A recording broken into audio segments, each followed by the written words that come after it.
આ કેવાનું ચિત્ર લાગે તમને? મોરની માથા ઉપર શું હોય? મોરના માથા ઉપર કલગી કહેવાય. એને શું કહેવાય? કલગી. તો આવી રીતે આપણે ચિત્ર પહેલા દોરી લેવાના, પછી સરસ મજાનો એમાં કલર કરી દેવાનો, ને પછી કાગળની ભૂંગળી વાળી અને આપણે આંગળી બનાવી લેવાની. એમ આપણે પપેટ શો બનાવી શકીએ. મોરની ડોક કેવા કલરની હોય? બ્લુ કલરની.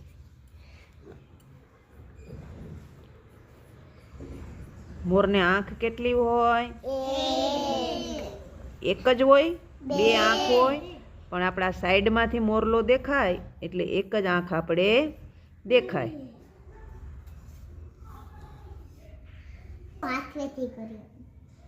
હવે ચિત્ર દોરીને આપણે શું કરી લેવાનું? કટિંગ કરી લેવાનું એનું, એટલે એનું મોરું બની જાય. તમારે ઘરે પણ આવી પ્રવૃત્તિ કરી શકો કે ન કરી શકો? હવે બેને કેમ કર્યું એ તમને આવડી ગયું ને?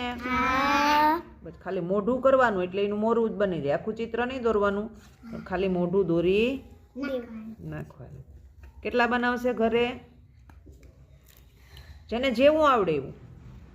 બધાનું સરસ જ થાય એવું નહીં કરવાનું. હો, એવું નહીં વિચારવાનું કે મારું ગંદુ થયું. બધાનું સરસ જ થાય. એટલે તમારે દોરવાનો પ્રયત્ન કરવાનો. બેન કેમ આંગળી બનાવી એવી રીતે ગોળ ગોળ સફેદ કાગળ લઈ એને આંગળી બનાવી લેવાની. પછી એમાં ચિત્ર દોરી આવી રીતે કટિંગ કરી. ડાગલાનું કાર્ટૂનનું તો તમને આવડતું જ હોય. આવડે કે ના આવડે? સરસ. જો હવે આપણે આ બની ગયું. હવે એની આપણે એક આંગળી બનાવી લેશું. એટલે ભૂંગળી વાળી લેવાની કાગળની. શું કરવાનું?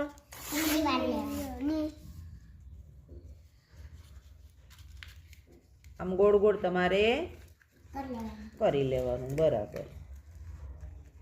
જાનવીબેનને બહુ બધી સમજણ પડી જાય નહીં જાનવીબેન? સરસ. હવે શું કરશું આપણે? થોડોક છેલ્લે ગોળ ગોળ વાળી અને આંગળી એટલે ફેવિકોલ લગાવી દેવાનો.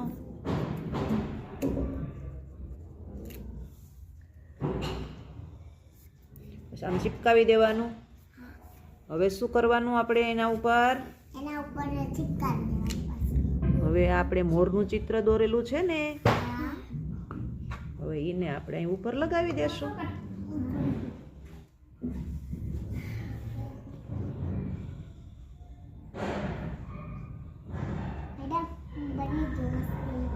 પછી આમાં આંગળી કરી લેવાની. આમાં થોડુંક સુકાવા દેવાનું.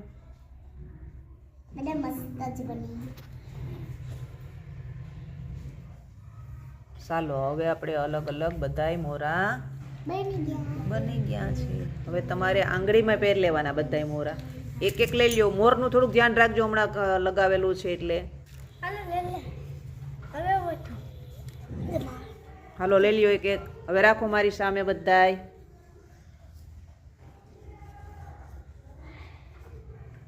વિરાટભાઈ રાખો. વિરાટભાઈ ઊંધું છે તમારે.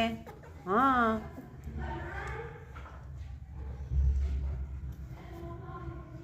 મોર તો સરસ દેખાય. હો ભાઈ, આ કઈ પ્રવૃત્તિ હતી આપણી? પપેટ શો કહેવાય. શું કહેવાય?